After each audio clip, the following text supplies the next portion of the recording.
Well, Connor, your first game came against Port Adelaide and your 50th game comes up against Port Adelaide. It's a nice bit of synergy there for you. Yeah, it's been a bit of a long road, but milestones don't really mean too much. But at the same time, it's always nice to celebrate them. But it's just going to be like another normal match, and it's a pretty important game for us this weekend. So yeah, I'm really looking forward to getting out there. Are you one who reflects a little bit on moments like this? Not too much. I think like it's just a building block in terms of where I want to get to with my career. So it'll be nice for mum and dad to be sitting up in the president's suite, and a few family members and friends will come along to it. But I don't really, worry about those milestones too much. Talk about the influence your mum and dad have had. Yeah, massive. Growing up, Dad played for East Perth back in the day, played 50-odd games, and came down to the southwest and played for Boy Not Cape Dardanup and won a Hayward medal down there. So he was a really handy footballer. And Nathan as well, my brother, who plays at Swan Districts now.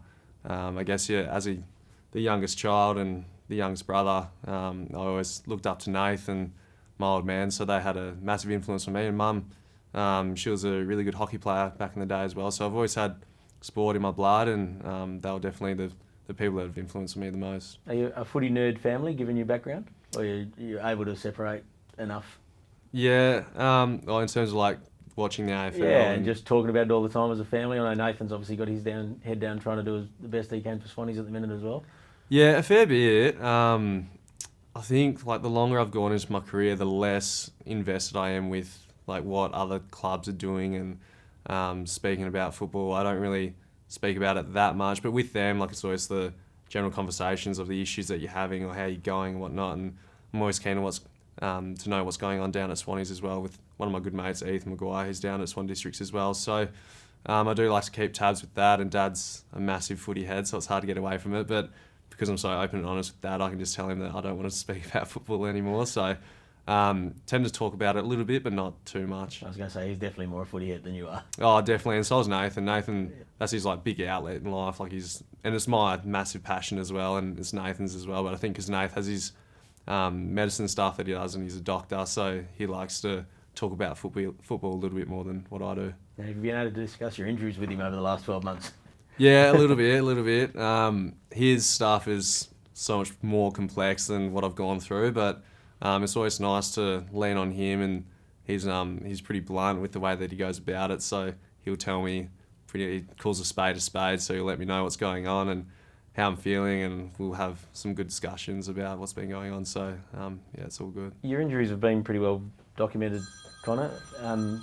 The last 12 months in terms of those, and probably more like just reflecting now on how good you've 3 games back into the senior side, how good that actually feels to be back on the context of what you've been through. Yeah, injuries are hard. There's no shying away from that, not only from like the physical point of view of being able to exercise every day, but from a psychological and mental point of view, just going through rehab and not being with the main group, and it is quite isolating. It is really hard. So when you do hear about long-term injuries, especially when you've gone through them yourself, you have that empathy for other players. And the knee injury last year, like that was a smart call on the physio's behalf and my behalf with going through the repair process with the meniscus instead of getting it cut out for the long-term longevity of just the knee in general. So that was a good call by us to do that, and then obviously missed that second half of the year, but we weren't going to make finals, so it was a bit of a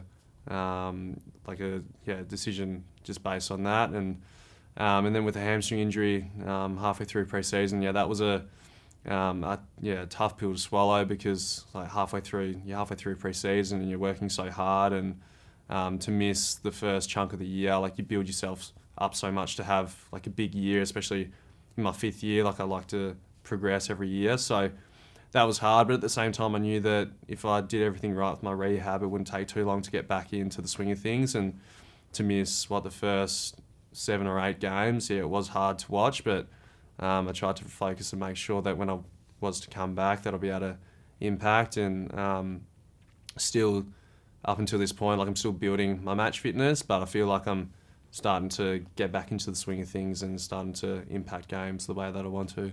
Was there a moment early after you'd done that hamstring that the coach actually came around to your house to see how you were?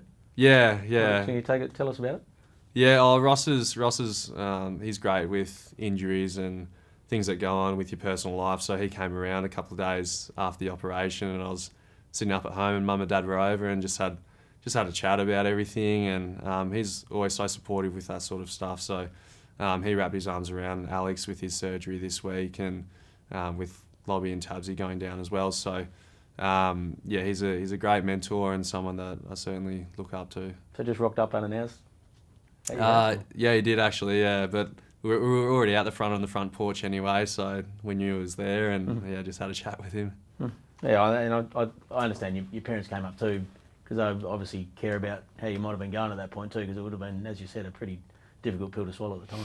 Yeah, and that's another show of their support, isn't it? Exactly, yeah, and it's the type of thing, like with the injuries, it's something that you can't really go on and try and deal with yourself. Like you got to tap into all the resources and all the people around you and that connection piece. So having your family, your friends, a couple of my good mates came over pretty much half an hour after I was told by Kenny Withers that I'd actually torn the tendon, and pretty distraught in all honesty. Like I'm not going to hide away from the fact that it was super hard to come to terms with, and I was in a bit of shock for a couple of hours or so. But then once you go through all the different phases of grieving, and you realise that, look, you're in a pretty privileged position and you're playing football, so it's not the end of the world. Like you're still going to have your health and your friends and your family and people like that around you. So for as hard as what it was, I had my mum and dad, my brother and my friends, and Ross and the coaching staff, and Kim Mercer, the psychologist at the club, has been great as well. Just tapping into all those different resources to help you deal with adversity in life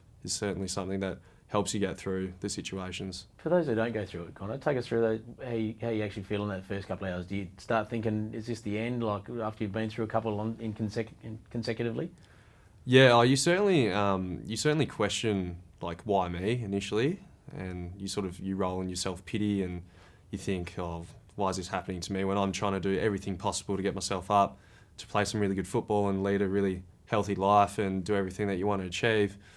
But then after that, you rationalise with yourself and you start to think, okay, what's next? Like the surgery, and then after the surgery, you're going to be laying low for a couple of weeks, and then from there, because the club's so good, like the physios and the strength staff and Ross and all the coaching staff, like they outline everything for you so well, so that all you have to do is follow the program and the process of it all, and you'll be back playing in no time. So I guess like after surgery, the first couple of weeks, pretty slow. You're not really doing much because you have to wait for the cut to heal up. And from that, you can start coming into the club and doing a bit of light weights training and do some cross-trainer work and things like that. And then eventually, once you start building up the strength in your hamstring, then you can start running. And once you start running, like you can progress pretty quickly. But physically, as I said, the program's all set out for you. So it's pretty easy to just roll on and just do as you're told. I think it's more so the psychological side of the game, which is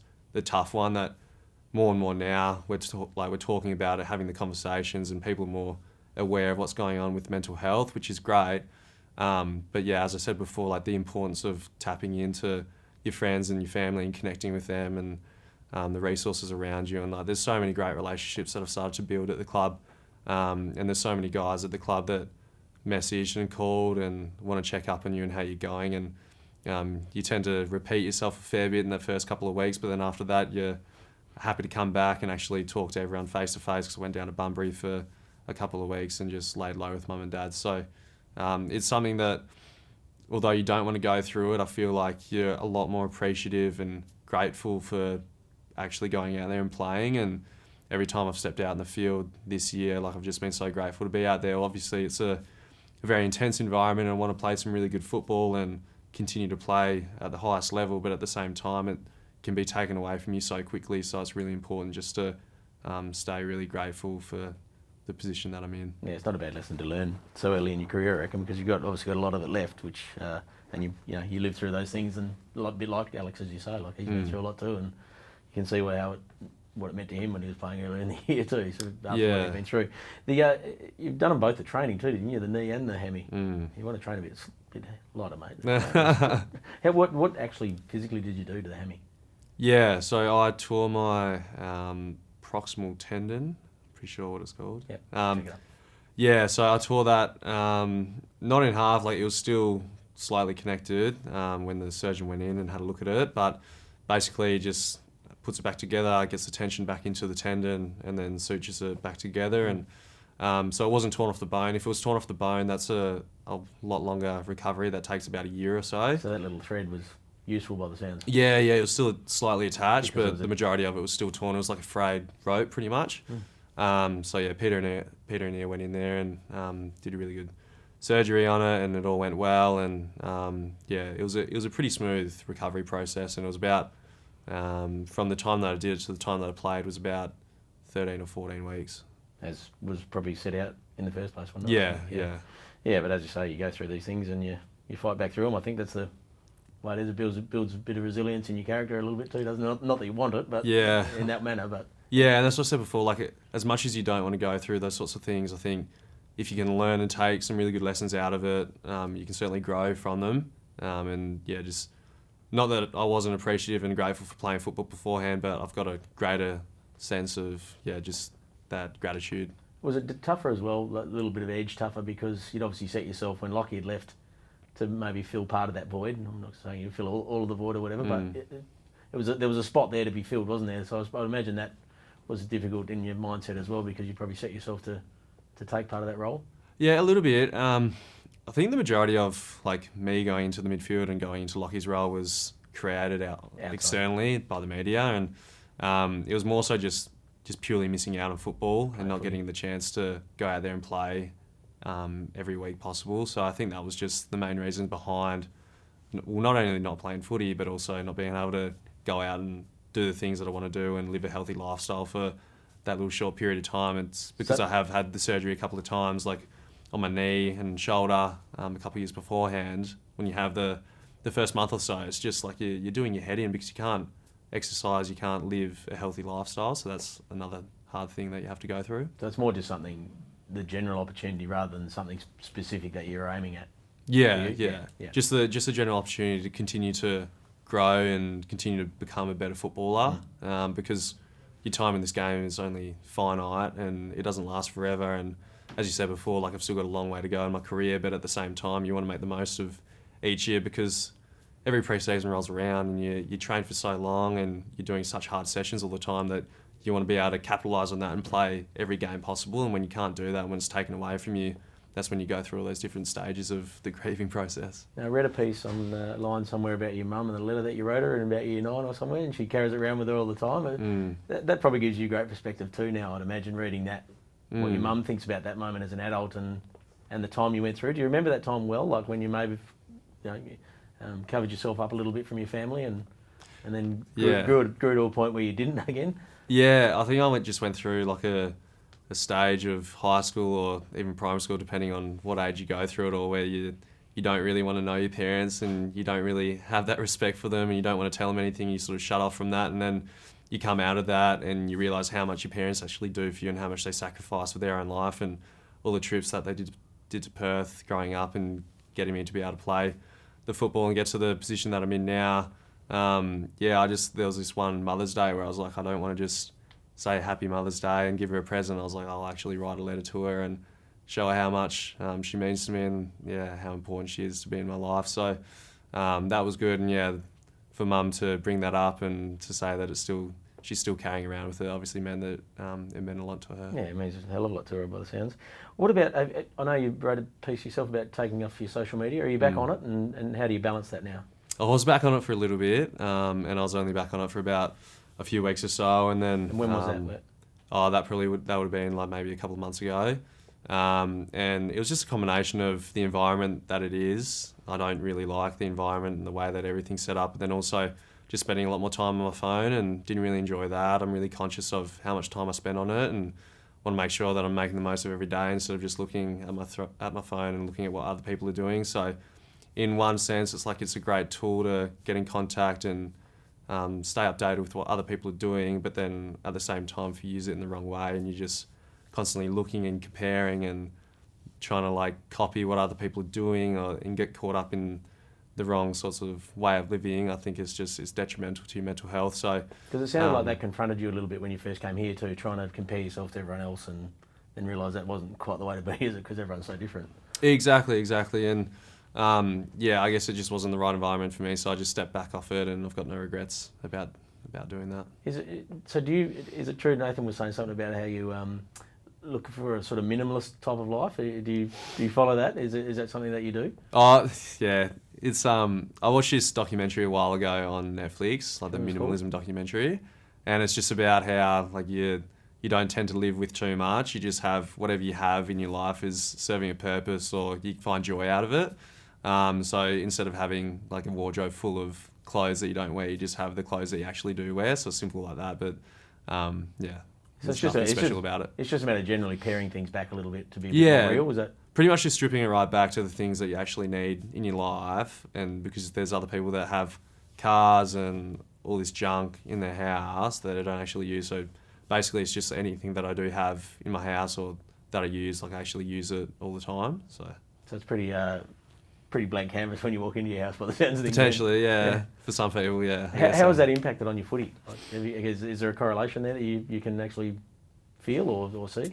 I don't know. Sometimes it's like out of sight, out of mind. So when you have when it's nice and neat, and there isn't too much junk everywhere. Like you are a little bit mentally clearer, I guess. But you still have issues in life and ways of dealing with it. And I think more so from a global perspective, like I've just been able to move through this period of my life in a really positive way, and I've learnt a lot. And the resources that I've been able to tap into at the club have just been phenomenal, and my friends and family have been great. So it's been a massive learning curve, and as I said before, it's something that you don't necessarily want to go through, but to go through it and come out of it in the way that I am now, I'm really happy with where I'm at, and I'm constantly striving to become a better person, a better player. And obviously with yourself and watching someone like your teammates, like you said earlier about Alex and what he's going through and that, how would you describe the pressures of mental health in AFL footy? Because it's been said by Richard Goyder and a few others that it's the biggest issue in the game now. Do you agree with that? And how do you describe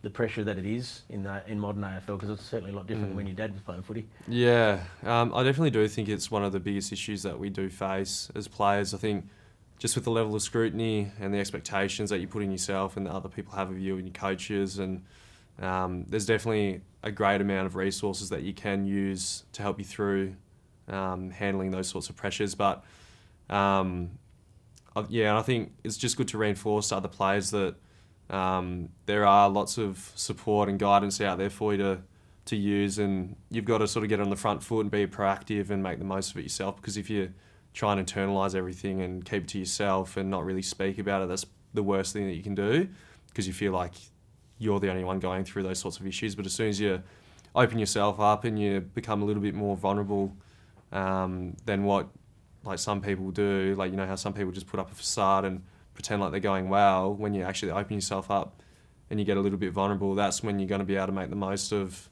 the resources that we have. So footy's very guilty of the former. Yeah. Exactly. We're becoming a lot better with Tom Boyd coming out and retiring. And do you think that was a significant moment? Definitely, Tom? Yeah. He was a big advocate for mental health and speaking up, and he was the face of Headspace. And I think for him to, although it seems like everything's going perfect for him, he's got a big contract, he's playing AFL football, he's won a grand final, it doesn't necessarily mean that everything's going well, just because it seems like you're flying from the outside and you've got a big house and a nice car and supposedly lots of friends and family to support you. At the end of the day, sometimes people just aren't going that well. So I think it's always important to have that bit of just making sure that you're not, I don't know how to describe it, but make sure that you're careful around people and you actually ask how they're going and get to know them on a deeper level, instead of just assuming that everyone's going well. Yeah, it's okay to do that, isn't it?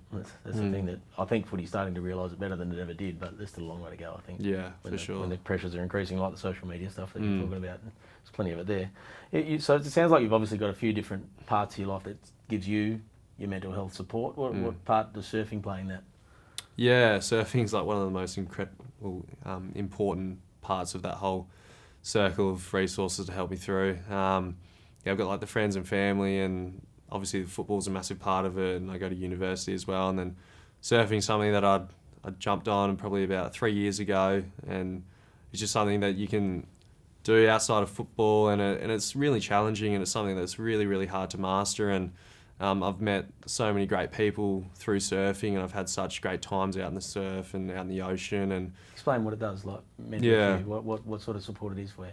yeah, it's a good opportunity just to not really think about anything at all, and you just go out there and you just have a bit of fun with your friends, and it's super challenging, so you're constantly trying to get better with it, but then at the same time, I'm just out there to have fun, and it's very restorative, and you can it's something that, I don't know, like you look forward to getting up in the morning when the surf is going to be pumping the next day, and the amount of places that I've been to in the world where the whole trip's just been dictated to by the surf is incredible. And to be able to go down south and stay at my auntie's house and go surfing down there, and I've just got so many people that I connect with on a deeper level because they have that same connection to it, and we've got a few boys at the club that are really into it as well, so we sort of band together, and we've got this WhatsApp group that we always post in, and everyone's saying like where they're going the next day, so we all meet up. And Is there a favourite spot amongst the lads?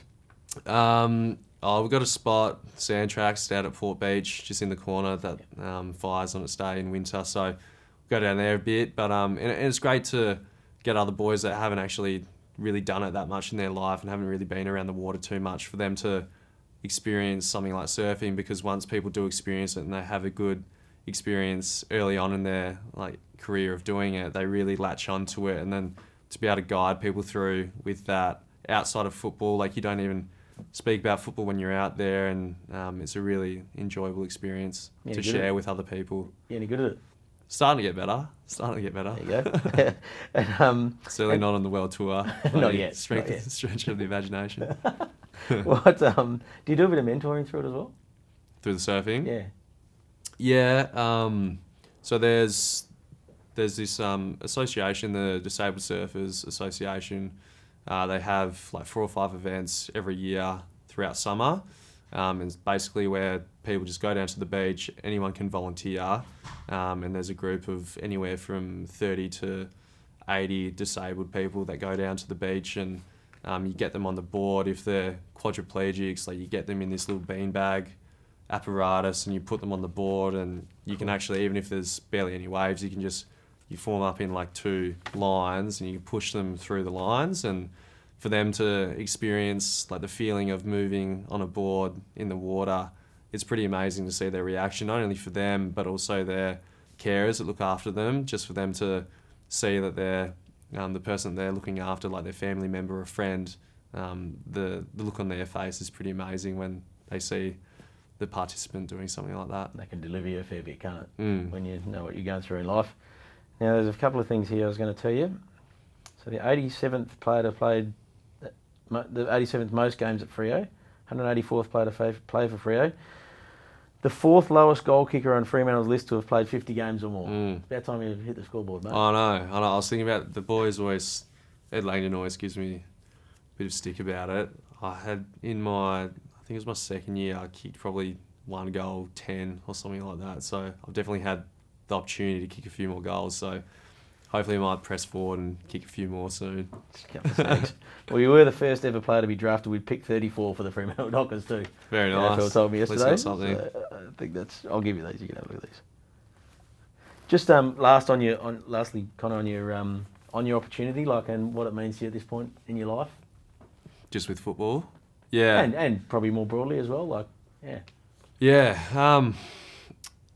I just try to every day just improve as a person and make the most of the opportunity that I have right now, because from a financial point of view, it's pretty unique. And if you do play your cards right and make the most of the opportunity that you have, you can certainly set yourself up in football and outside of football as well. So with the position that I'm in, like, you can certainly make some really good contacts with some influential people, and there's lots of good people that you can lean on for advice and feedback all the time. So I'm just trying to share the journey as much as I can with my friends and family, and to really embrace this part of my life, and to just enjoy playing at Optus Stadium in front of 50,000 people, because it's pretty unique and not many people get to do that in their life. So every time I don't really get used to it. Every time I do go out there, it's pretty amazing.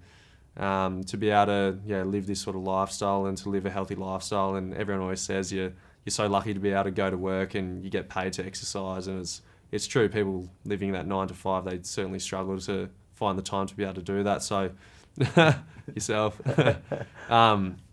So yeah, just sharing the journey and having fun while I'm doing it, because you can certainly get caught up in how serious it is and how much you want to really improve and perform well at the highest level that you can, get wrapped up in it all. So to step back and to view it from a global perspective of like, this is amazing, and being able to do something that I've loved doing ever since I was 5 years of age, I've got to just really remember that it's a hobby and it's a passion, and should never really take it too seriously.